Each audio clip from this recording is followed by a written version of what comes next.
here in this second week.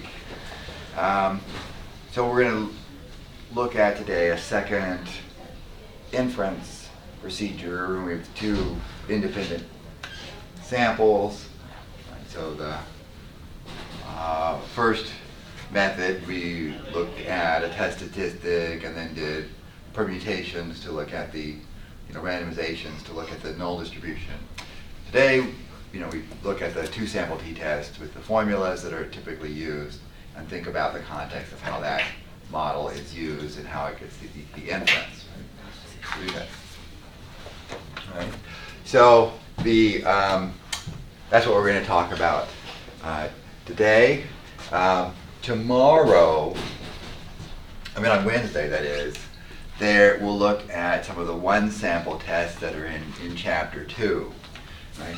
And so one thing that I thought would be nice and be stated as part of the grade are short student presentations on some of the course material. Right? Some of you have seen parts of this in either different courses, different work applications, different areas.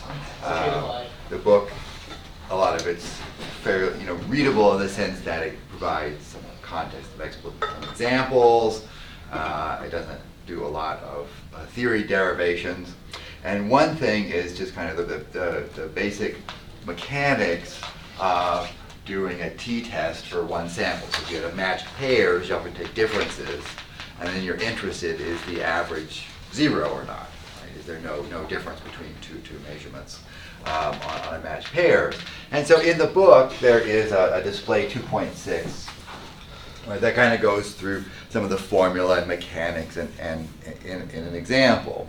Right? So one option for one of these student presentations, if with 5-10 minutes, would be to say this is the example, maybe say one or two words about the data set that's described in the book, right? And then say if we wanted to test the hypotheses, that there's no difference, then you do a t-test, and these are the things that would be calculated, and this would be the inclusion in this example.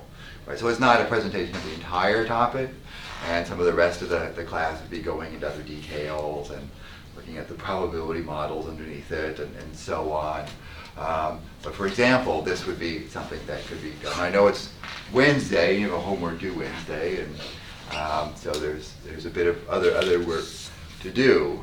But thinking ahead now of how this is going to work, to have students do these things, it's most likely going to be kind of a one step ahead. You can kind of plan looking to the semester if there's a particular topic that seems familiar or you're interested in, but kind of looking one step ahead to one lecture is kind of, because it fits within the schedule and you focus on some part of it. So that's one possibility. You don't have to decide right now, but if any of you are interested in doing this and trying it, Monday and Tuesday I'll have office hours so we could talk about what you might present. It could be done on the board like this with the pen. It could be done PowerPoint or with the markers on the board, or however you want to do it, or you can make a handout, you can distribute it so there can be aids so that it's not you just talking extemporaneously, like that. But anyway, so thinking about that, as we go through the two sample test, it would be kind of pieces of that, not necessarily the theory for motivation that we're going to do, but maybe kind of walking through some of the example. And we could coordinate it. Either I could start by presenting some of the probability theory and the examples, and then you would take over and explain a little bit more about the example and application, taking material from the book. Not necessarily doing independent computing, but that would be a possibility maybe as we get later on and more practice with things. But so it's flexible to make it comfortable and to fit into the class and not take up an enormous amount of time preparing, right? But maybe if you're going to present for 5 or 10 minutes, maybe it's a couple hours to kind of read it, understand it, ask me questions, put together a little something. So a little contribution to it. So it's a little bit more of a discussion among us, right? So I'll put that out there, and if anybody's interested, we can talk about that. Now in the two sample t-test, so if we have two How do I erase? Here's the eraser picture. Good. Switch back. If we have two samples, we're in a situation where these are independent groups, such as you would have if you randomized a treatment or took a sample from two unrelated populations, right? Two samples, and we measured an outcome.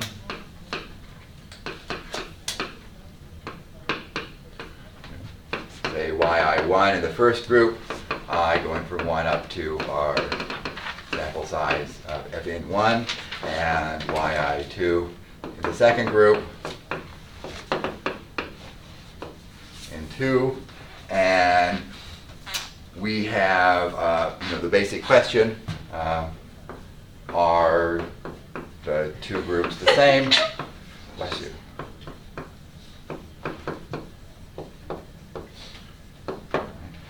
And that often then gets more specific. Do they have the same average? Right?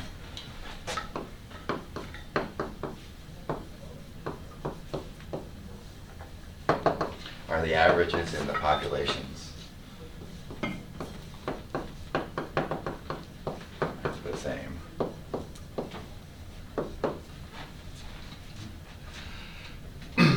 And so we're going to set up hypotheses, set up some test statistics, and then evaluate those under the null hypothesis.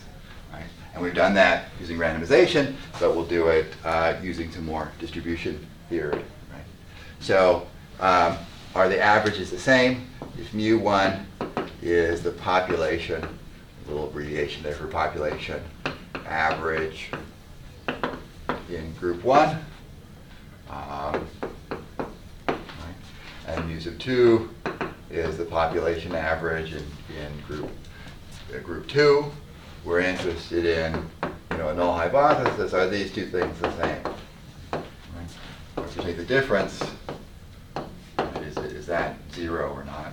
Right? And the alternative could just be that their mu1 does not equal mu2. Right? Or that the difference is not equal to 0. So that sets up our hypotheses. This is about averages. It makes a lot of sense to think about taking a test statistic that is the average of the first group minus the average of the second group, right?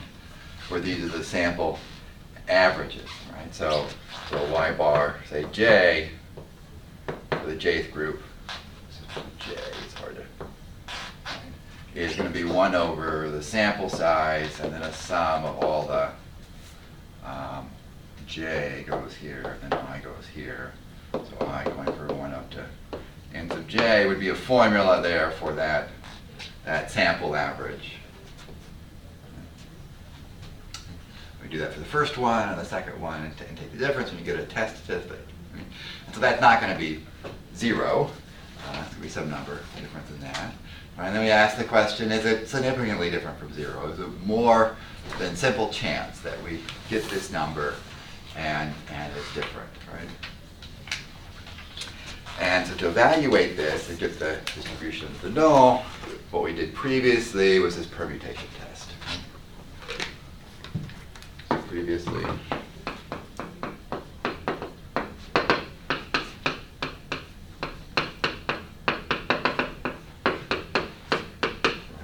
that we randomize, we use randomization to get the null distribution, the null probability distribution of the test statistic.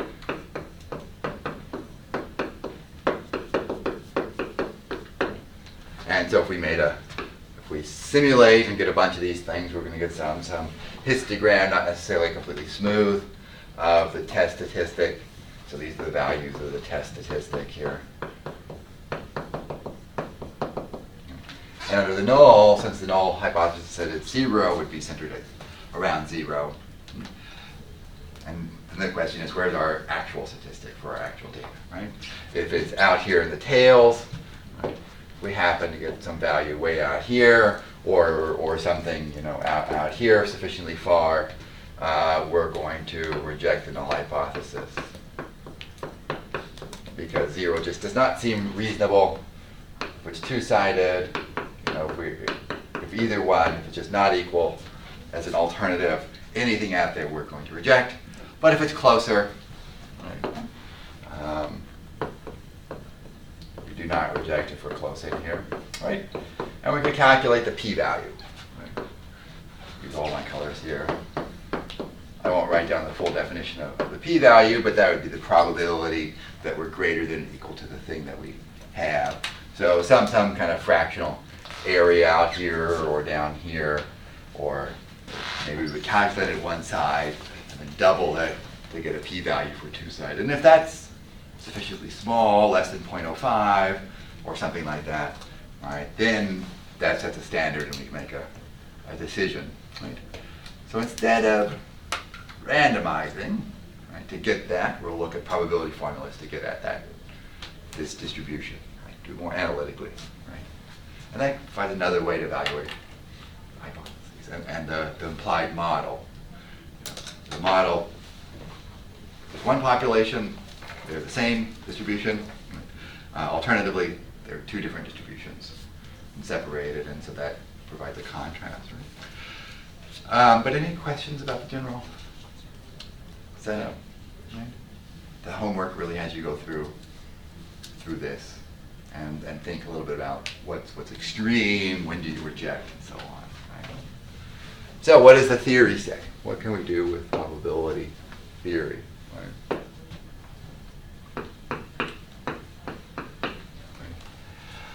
So if you know, if the measurements in group 1 say they have a population mean mu sub 1 and a standard deviation, that's my abbreviation for standard deviation,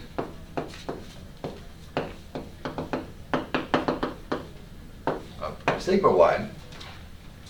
Well, so what are those things, right? So the population has an average, right?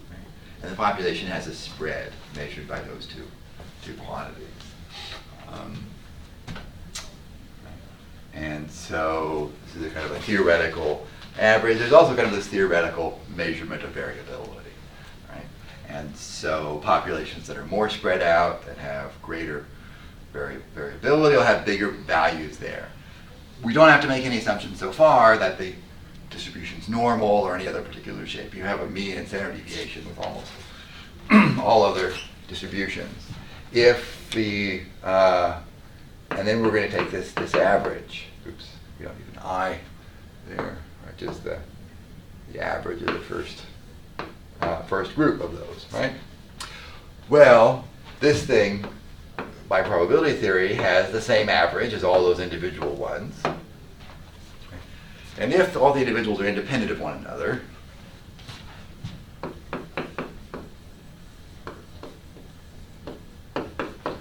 if there's an independent sample of size n1 from this population, so that we're not sampling pairs of people or two people in the same household or siblings or something like that, right? Then it has a standard deviation of sigma 1 over the square root of n1. That variability of the average goes down like the square root of n.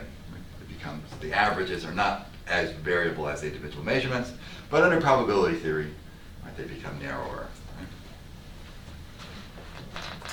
And you could say all of this about the second population too, right? So if yi2 comes from a population with a mean mu sub 2 with a standard deviation sigma 2, and I'm not very consistent. Sometimes I do SD for standard deviation, sometimes I'll write it out a little bit more, but I mean the same thing. Right? Then y bar 2, if it's an independent sample,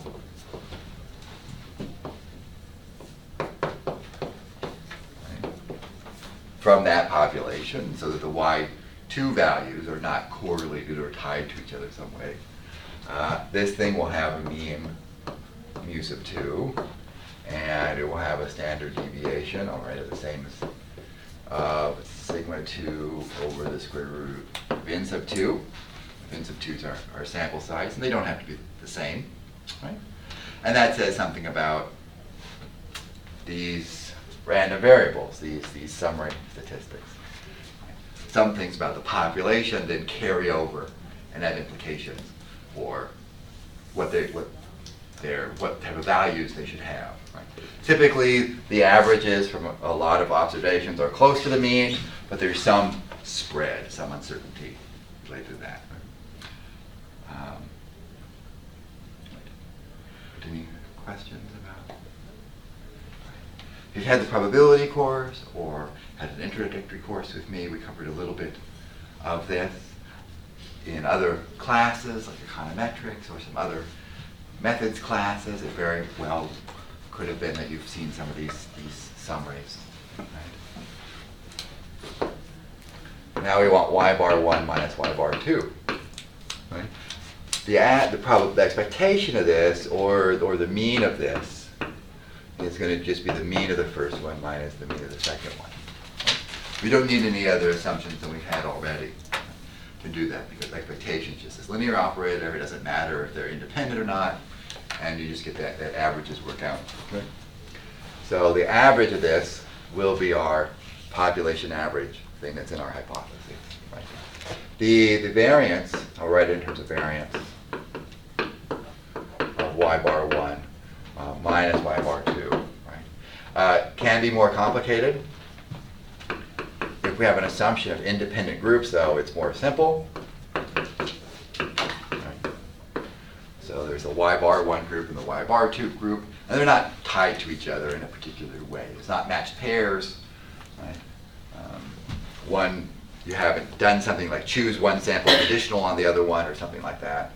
Right? Then the variance is the sum of the two variances. And a variance is a square of a standard deviation. That's its variance, and so its standard deviation is the square root of that thing.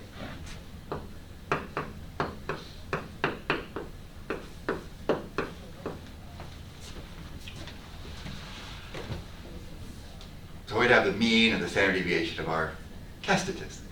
On average, it's the difference of the population means, and it would be this and that's what it would be. Further, if we have large enough sample sizes for our data, N1 and N2 are reasonably large.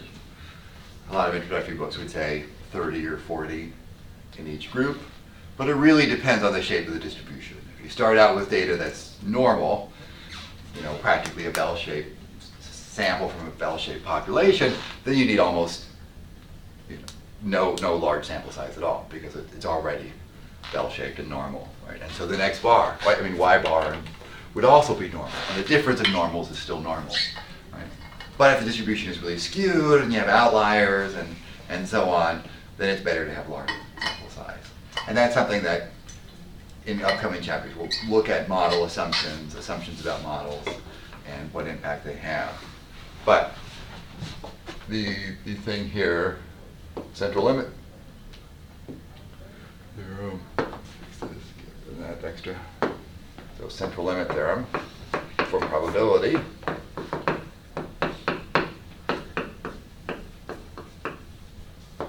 Right.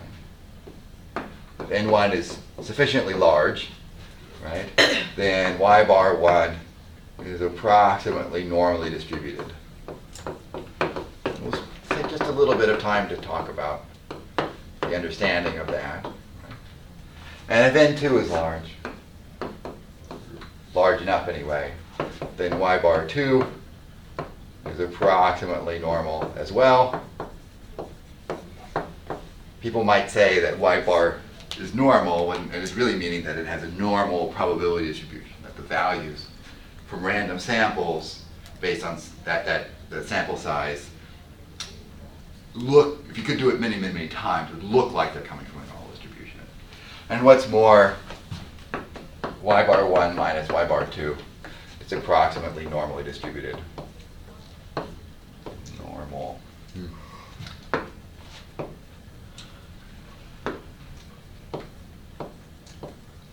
And writing with these pens, you find you have to be a little bit more deliberate than you do with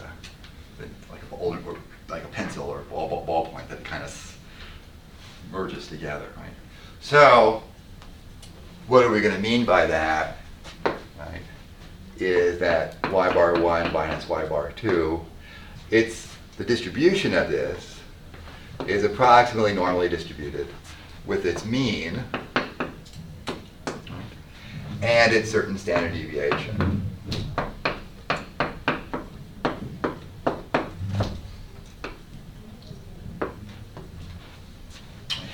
So if we had these kind of theoretical averages and so on, and we looked at, well, what values of y bar 1 minus y bar 2 are we going to get?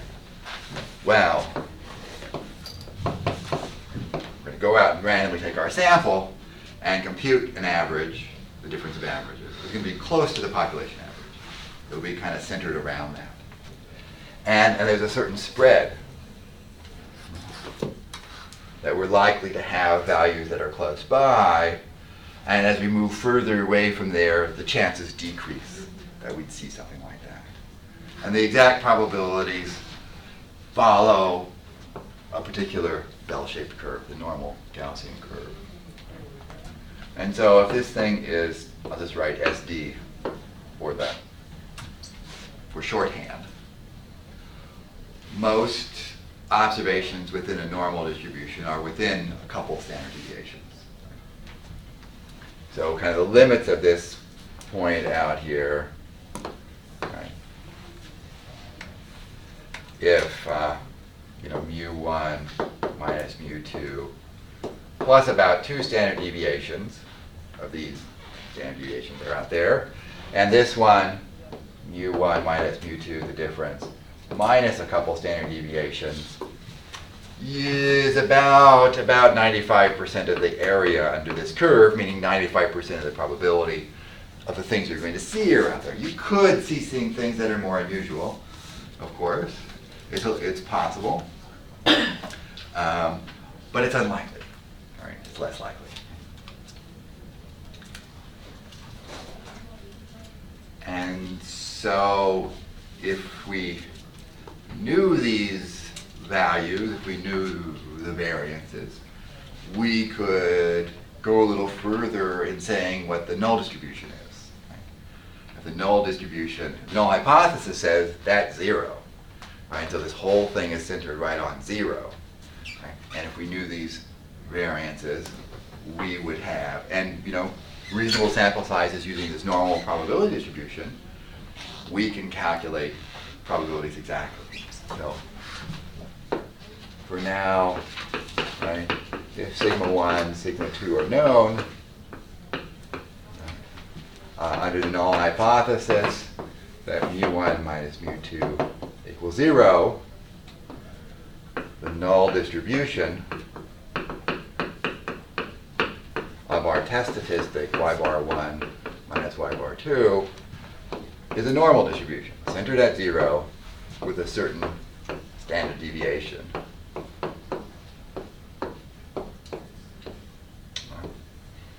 That depends on how variable the population was in each of those groups, and also the sample size in those groups. Right? So our null distribution picture, right, is a normal curve centered at 0, and if that, again, is the standard deviation, up here is about 2 standard deviations, and down here is negative 2 standard deviations. There's about 95% of the area in here. We'll make that a little bit more precise in just a moment using the computer. Right? But basically, if the test statistic value in our sample's out here, right, then it's something that's 2.5% of the time or less. That's pretty rare. So even if you doubled it for a 2-sided p-value, you're going to be less than 5%. So if you end up out here or out there, this is negative. Right? It's an unusual result if the null hypothesis is true, right? So instead of doing the permutation simulation to get this graph, right, this development through probability theory over a couple, series of statements gets us that graph, right? And so we can analytically tell the computer to calculate probability under those curves. Yep. Is the only reason we weren't using this probability theory in chapter 1 because we weren't assuming independence of the groups? Or it's just like the same situation, but we're just expanding more on what we can do? Yeah, so this, we didn't have to make certain assumptions. So particularly about normality, right? So at this point, one thing for sure is we didn't have to assume that the samples were large enough so that y bar minus y bar 1 minus y bar 2 had an approximate normal distribution. Right? We don't have to make that assumption with the permutations. Right? It could be skewed, it could be anything, it could be small sample sizes, and we don't have to have that assumption. So permutation allows us to be more general. So the only difference in the examples we're going to do in chapter 2 and chapter 1 is the sample size? Essentially, the assumption of the sample size? Pretty much, or kind of the underlying distributions, right? Because when we did the permutation, we basically assumed independent samples, independent groups. We didn't do anything fancy with the simulation. If there really had been matched pairs, we wouldn't have wanted to simulate that way.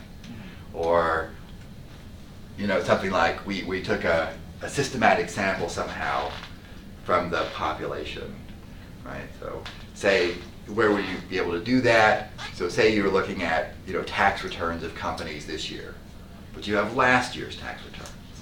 So maybe you would sort them by tax returns, right?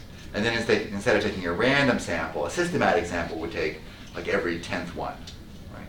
So you're guaranteed to have small, medium, large, all the way through, right? So that's not really an independent random sample. We didn't do anything like that, right? So we assumed independent samples from group 1 and group 2, and those two groups are independent of one another. So it's really relaxed, the permutations really relax this. Right? But we'll also talk about another issue coming up in chapter 3, I believe, on properties of these tests and things like that. Like if this does hold, right, this,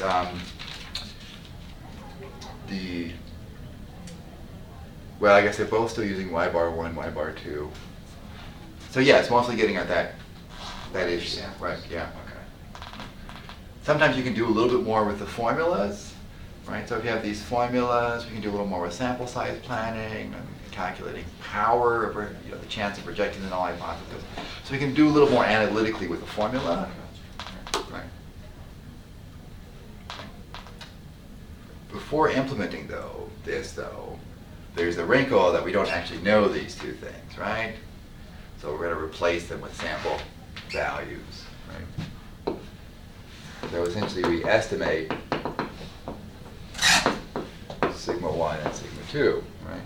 So the estimate, the sample standard deviation from the first group, right, is we have all the individuals in the first group, and we take the differences of those minus the first one squared, and divide all of that by 1 less than the sample size, and take the square root, and we get our sample standard deviation.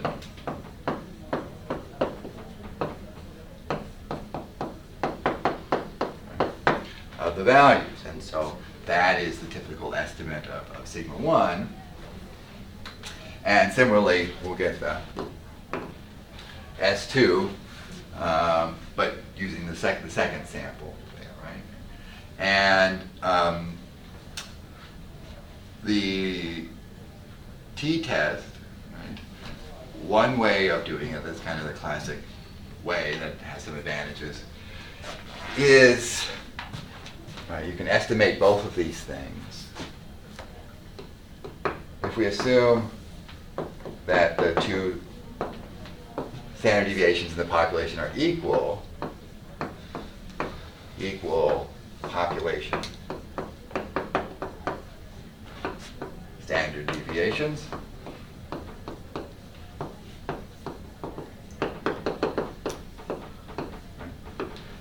Then we're not going to want to use two separate estimates, right? If they're really the same standard deviation, and things are just kind of shifted, but not the spread hasn't changed between the groups. Right? We're going to pool these two things together. Right? We're going to put the two, use the data from both samples to estimate something there. Right?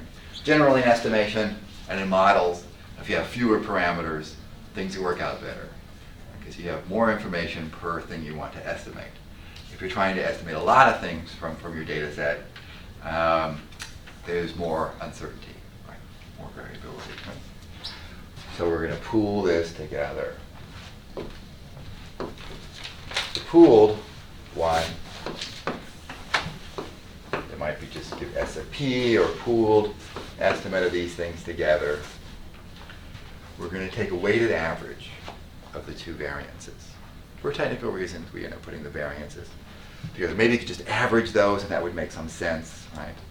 But the way that it's usually done is to take a weighted average of these two things with one less than the sample size in each of those, and then to add these two things together. I'll write it like this. Makes it a little bit clearer. N1 plus N2 minus 1. And then standard deviations are always have the square root to get them back to the original measurement. So that's the pooled estimate of that. And so for testing, right, we do a standardization, right, in a way, right? So really for the, I could point out that, maybe I'm going too fast.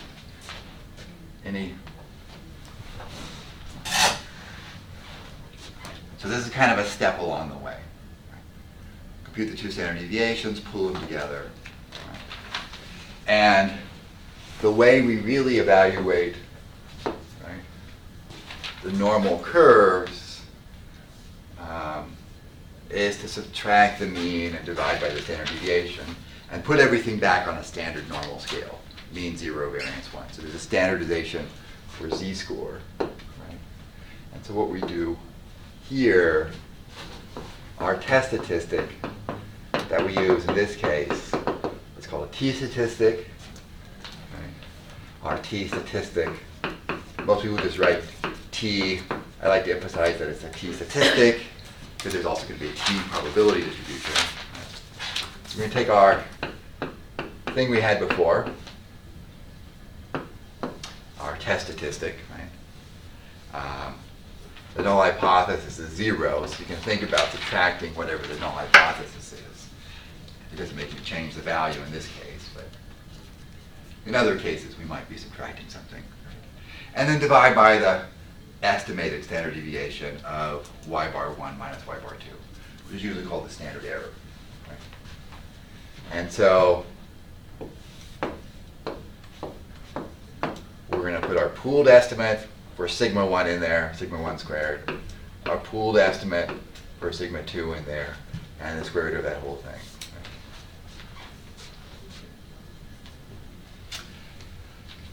And it might be more typical to write it with the S of P pulled out there. Okay, so you might see SP square root of 1 over N1 plus 1 over N2. Right? So under the statistical theory, the null hypothesis is true. So under the null distribution,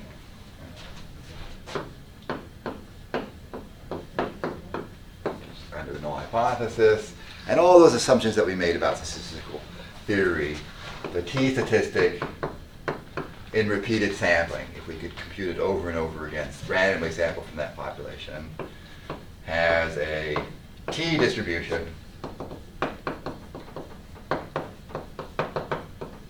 there are many t-distributions.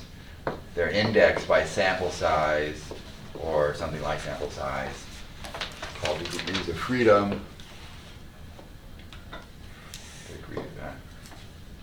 I merged the words. Degrees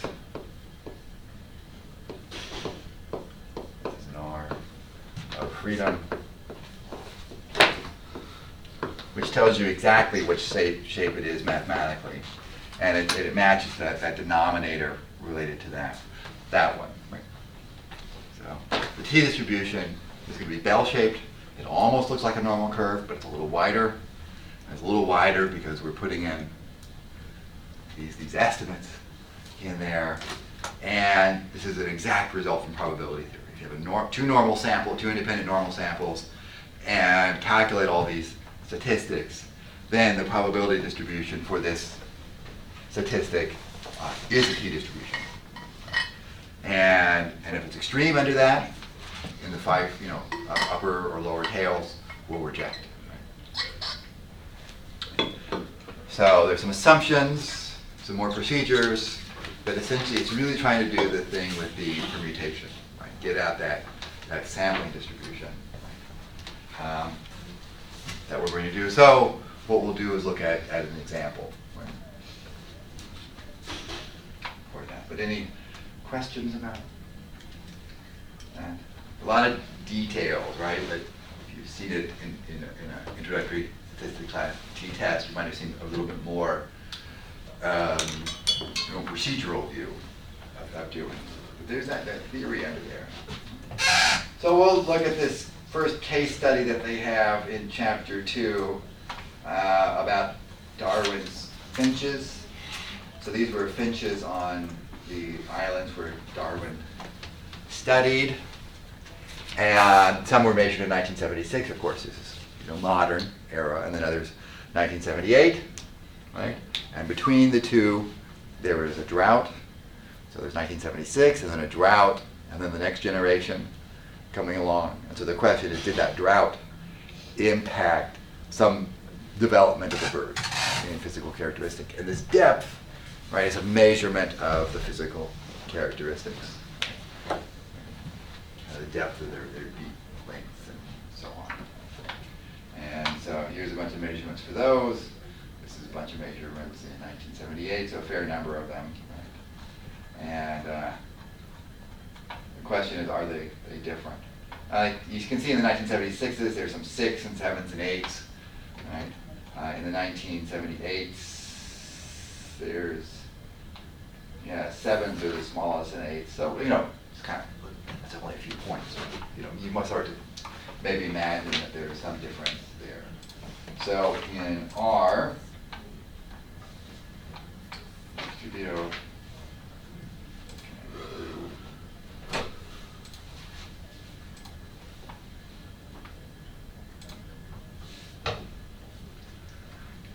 we have a handout there. It's right again.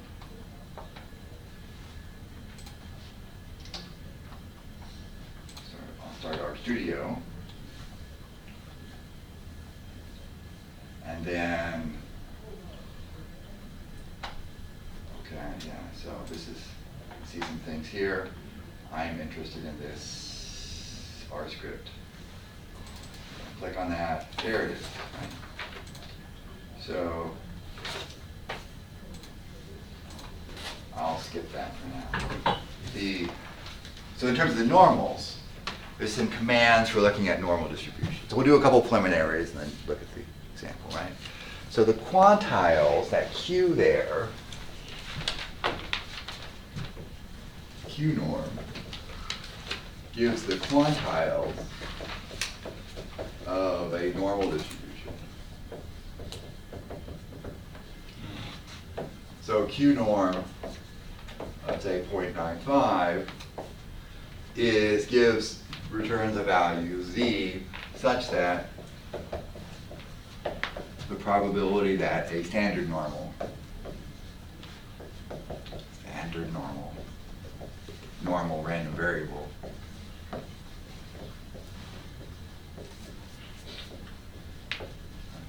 is less than or equal to the little z is the 0.95.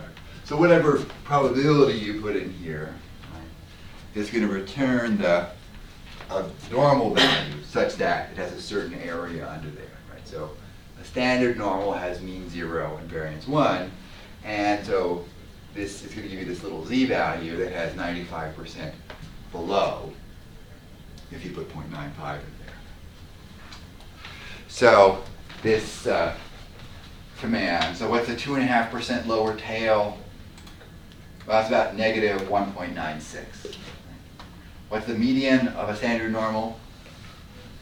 Well, it's symmetric, about 0 in terms of its probability, so 0 is right in the middle. And so the 50th percentile is 0, and then the upper 97.5% is 1.96. So the 95th percentile, I'll draw it back here just a little bit. If you put that in there, so you get something about 1.645. Right? You teach introductory statistics 50 times, or 30 times or something. You know a few values. Right? So under a normal, a standard normal, here's 0, and then between 1.96, right, and negative 1.96 is about 2.5% out here. That's the 0.0251. And then if there's 97% left, 0.975, that leaves 2.5% above. And so kind of between negative 1.96 and 1.96 is kind of the central 95%, right, in that. So you can compute any of these things that you want. You can do the probability. P-norm is a command that gives the probability less than a z-value. P-norm of z. This returns the probability such that the probability that z is less than or equal to that value equals p. So the z value, the quantitative value in here, then it calculates the probability to the left. And so the probability is between plus or minus 1, so the probability that is less than 1 minus the probability is less than negative 1 is the kind of between 1 and negative 1. It's about 68%. Plus or minus 2 is about 95%, but it's a little bit more than 95%. Often in introductory statistics, we start with just saying plus or minus 2 because it's easy to do. With the normal, plus or minus 1.96 is a little bit closer to it, but it is continuous scale. You can also do some plotting. Right? I'm going to do a sequence of probabilities, quite a few of them there, and then I'm going to plot this thing. The d-norm is actually the density curve, right? It is the height of this curve. So this is the normal curve, what it looks like, right? Standard normal curve. And sometimes this curve is given this, is the standard normal curve. The height of this curve is also often called phi of z in statistical probability textbooks. Sometimes it's called f of z, phi of z, something like that. Right? That's the normal. Right? So how does the normal compare to a t? Well, t depends on sample size. So, right, at the normal at 0.975 is 1.96. With 100, it's 1.98. With 40, it's 2.02. With 10, it's 2.22. So it gets wider. What's the area between negative 1.96 and 1.96? Well, it's 95% for a normal. With a small degrees of freedom, it is only 92%. The t has a little extra variability right in there. And as you increase the degrees of freedom, 94%, at 1,000 degrees of freedom, it's practically 95%. It's just still a little bit less, but not too much. If you want to do the t values, there's a q sub t, p sub t, right? The similar commands that are there for normal. If you can add a line instead of plot points, and add a little line. The green curve is a t distribution with 10 degrees of freedom. It looks almost the same, but it's distinctly lower, less probability in the middle. It's higher in the air, more chance of having extremes. So that's just the adjustment, but it's an important adjustment in statistical testing. I'm not going to try to install the packages, but you can get the data set through there. I'm going to look at my files here. So here's my case 1, case 0201, I can just read it in. Case 0201.csv. The default is that it has headers. Okay. I'm going to guess that it's not looking here. I'm looking here, but I can set this as the working directory. Okay? And then if I try to read it in, it gets it. Right? So it was, I could see it here, but R was still looking to its other place. But, yeah, so it's file management, all that lovely stuff. So there it is. These are the data. I don't need to type. I'm not going to type those couple of things. The environment. These cases are here. There's the years and the depth. Right. The years. There are 89 in each year. Importantly, in the description of the problem, there's a sample of birds in 76 and a sample of birds in 78, right? There's no description that it's the same birds. It's not like they've tagged them and found them again, right? It's birds one year and then a new group of birds the next year. Then you just have 89. Right? So you have to read the context to see that it's not the same birds. To do some of the calculations, I don't want to type case 0201 $ all the time. So by attaching it allows me just to refer to year and depth directly, right? Without having to repeat it. Right? So if we want to test whether these things are the same, is the depth in 76 the same as the depth in 78? I can put one group here, year 76, depth year equals 78. The t.test is the command. Here is one sample, here's the other sample. It has an option. var.equal equals true. Right? So let's run that. Right? And it gives this output. Right? Two sample t-test. Right? So it tells you there's two sample t-test. If it had been paired, it would have said paired t-test. Right? So you can even kind of double check that. The t-value is negative 4.58. So our t-statistic there is that value. Right? So in this t-statistic value, this calculation, the t-statistic, negative 4.58. Degrees of freedom for the t-statistic is there's 89 plus 89 minus 2, 160, 176. And so we're going to look at the probability that a t-distribution with 176 degrees of freedom is less than or equal to negative 4.58. I kind of put it in my mind that it's negative. Is that true? Yeah, negative 4.58. So that means that it was bigger. How's it done the difference? The mean of, it's called a little decoding here. The mean in 76 was 9.46.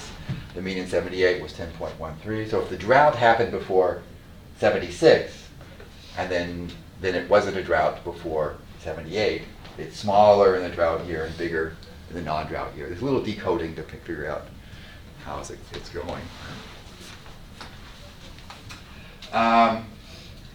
But then it gives a p-value negative of this small number. Right? So that's 0.000008, right? 65. Is that value?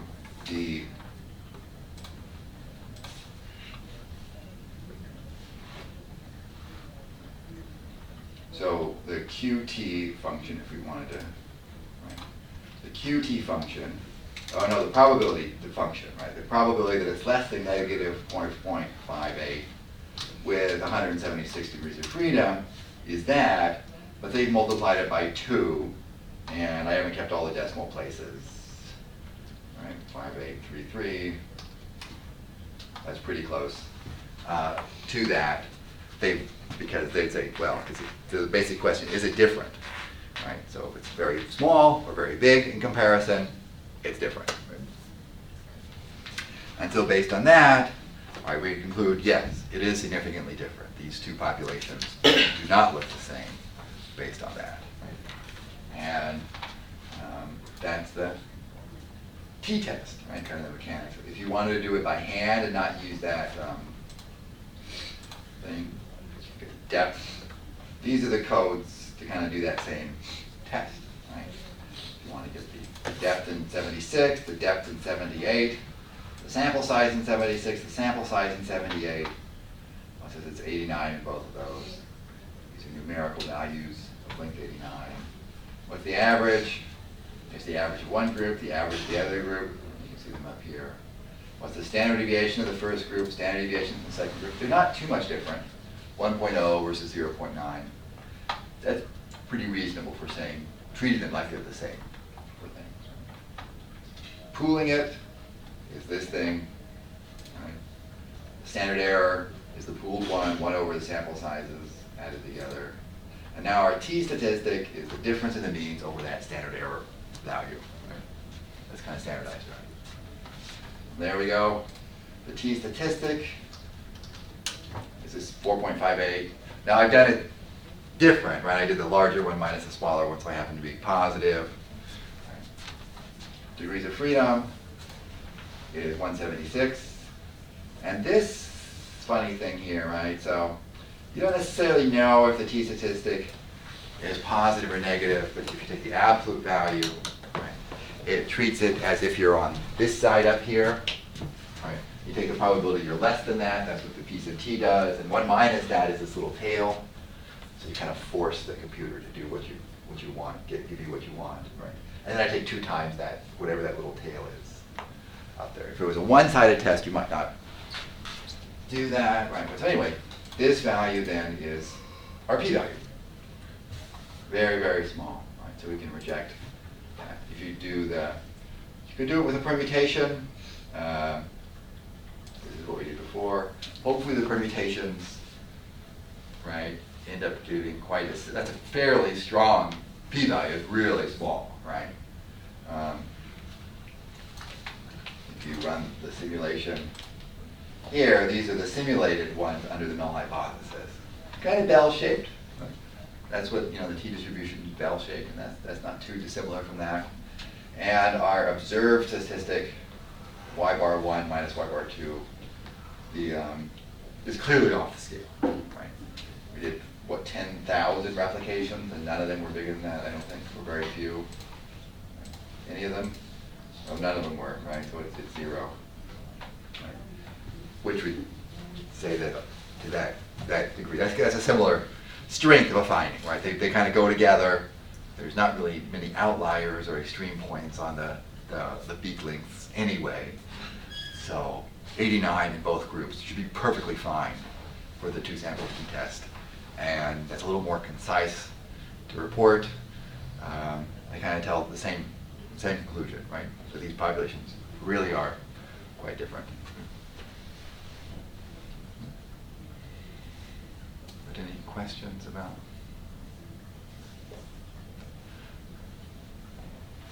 Just on Wednesday, we'll look at a 1-sample thing. If you just have a 1 sample from a normal, how you test a hypothesis there. And in matched pairs, when you're taking differences of one person versus itself, or 2 different people that are put into a pair, you can still be interested in 0, right? Is the average difference 0 between these matched pairs? But it changes the model, changes what's appropriate to do, changes some of the formulas. And we'll do that. The other thing that we can do for inference, right, is a confidence interval. Not only, this says that it's not 0, right, but you might want to know what are the likely values, right? So here's our estimate, but should I think about this estimate as being plus or minus 0.01 or plus or minus 0.1? Right, there's a big difference in accuracy, and so what is it? And that is given by a confidence interval. So the other inference method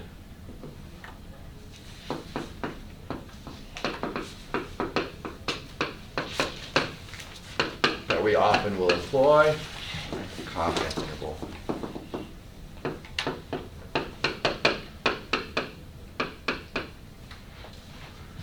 We're asking the question, where is our parameter? What values are plausible?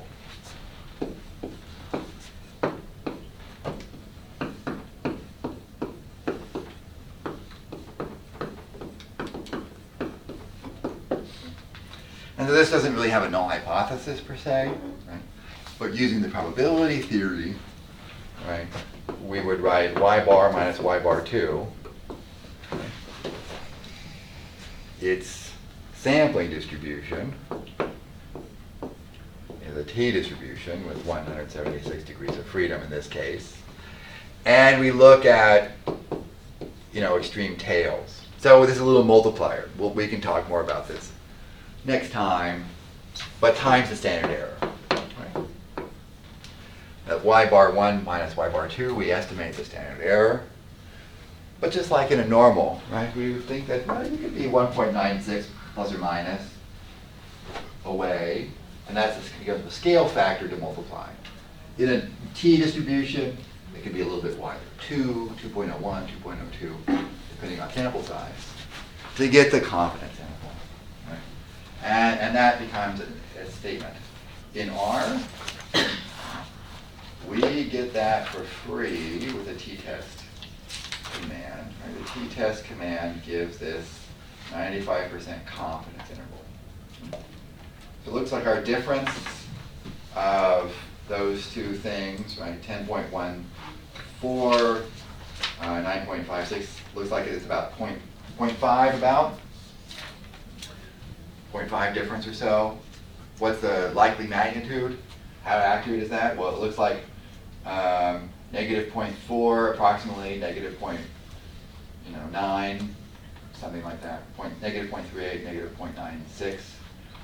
So that kind of is the accuracy. So it's not plus or minus 0.01. It's kind of like more, kind of like this, kind of a thing on either side of those. Right? So that would kind of give an idea of where that difference would be.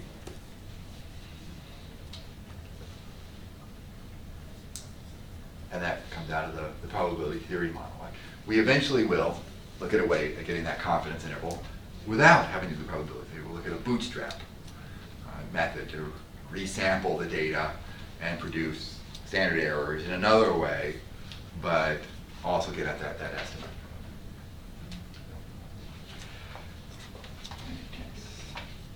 Did I put anything else on this? Right, there's, right, no, that's what's in there. Right? This would be the formula for the confidence interval based on saving that other output, 0.38 or 0.95, and that's, I had done the other way. Instead of negative, it's the positive one. And you always have to interpret it just based on how you took the differences, which year was minus the other year, right? Does it mean an increase or decrease? Right? So that's what we're going to do for today. Think about it. If you're interested in doing a presentation to kind of go through the mechanics of a one-sample t-test, yes. So are each of us we're doing one presentation or more? Well, I had put in there, two, but if it's possible, we'll do two. They could be a group presentation, like if somebody wanted to introduce the data and somebody wanted to, so you could do it with a partner. That'd be fine. We added a couple people to the class, and so we want to make it, feasible to get in, and so we'll still try for two, but and maybe somebody would do a slightly longer one. Then it can be one longer one or two shorter ones. I think could be feasible, and you can do it with a partner to make it more kind of a discussion of how things go. Finally, on Friday, student research presentations. A few of you are presenting, so hope you can come and support your fellow students and learn about more things going on. So we were also encouraging the new incoming students to math, statistics, data science to try and attend so they can hear what's going on, and some of them, are interested in psychology, or they're interested in computer science and or accounting, and so they very likely could generate some questions about what you're doing. So I think you're going to have an audience that's really, really excited to see what's going on. So, all right, see you on Wednesday. Thank you.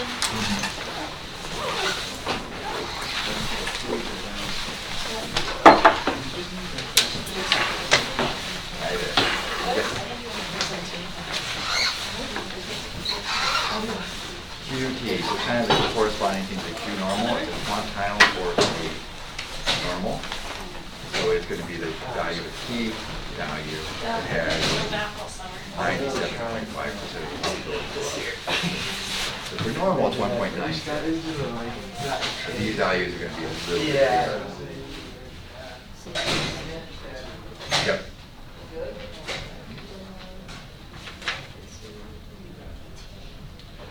That's the density.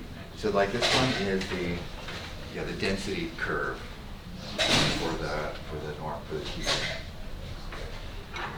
And then the D or the D norm from this graph, right? D norm is the height of the normal curve.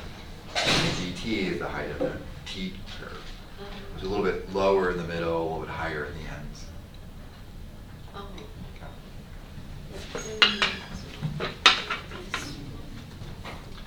So points instead of plot, right? If I type plot, it would make a whole new plot. If I do points, it will add it to the plot. So it's I had right. So initially I had that black one with the plot command, and then points, put the green one on there. Yep, it'll add it there. So if I So if I on this one sitting here, so let's see, so if I do points, if I want to point at, I'll put, this doesn't make anything have any context or anything. So x value -1, -1, and so 0.2, 0. If I wanted those on there, right, points will add a couple points on there. These don't make any sense. I don't have any context. Put extra things on there. So complex graphs can be built up.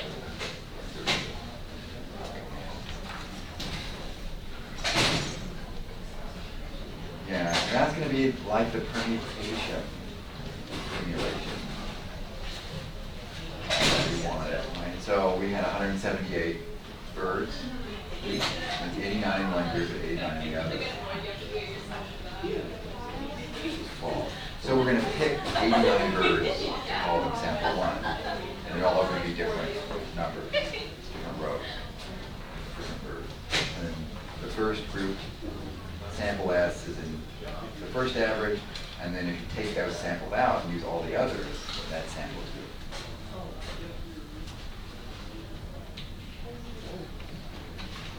Some of the last time it called it index instead of S for the sample, but it's that same kind of loop to do that.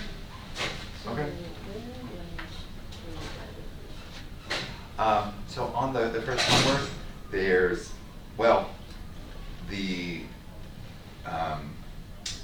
you do a permutation test for one of the problems, right? There's some R script file that has a permutation in there.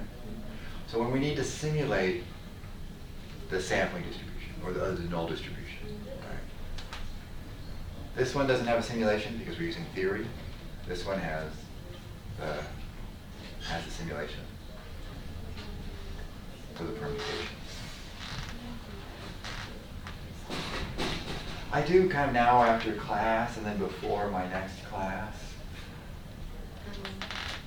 So my next class is at 1:30, so I have a little time there. I could also need just a little squeak there. My other class is at 2:35, so I can meet for a little while at 2:40 if you want to do that. So.